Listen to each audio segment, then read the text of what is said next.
Hi everyone, good morning, wherever you are.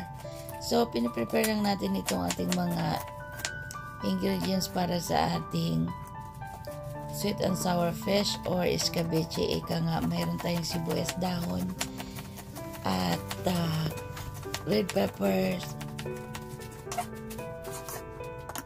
sweet onions, ginger, at of course yung ating garlic.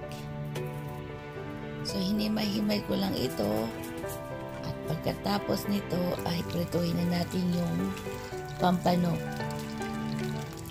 Ang ginawa ko dito sa pampano, of course nilinisan natin at nilagyan ko rin siya ng asin, garlic powder at ground pepper.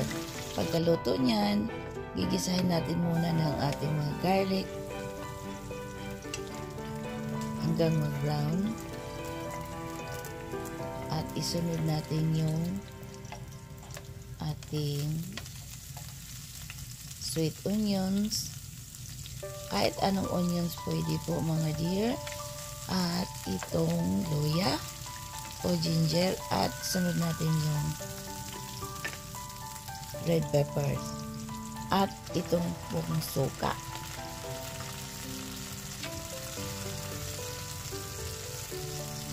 At mayroon tayong banana ketchup. Optional lang din po yan. Pero dahil paborito kasi ng aking mga kasama sa bahay at kaya yun ating nilalagay. Nilagyan ko rin ng konting asin, garlic powder at pepper. So, mikos-mikos lang natin yung ating sauce. Pag kumulo na, at pwede na ihalo yung ating piniritong pampano. Kahit ano pong klaseng isda ay pwedeng-pwede. Nasubukan ko na lahat ng klaseng isda ito sa ating escabeche.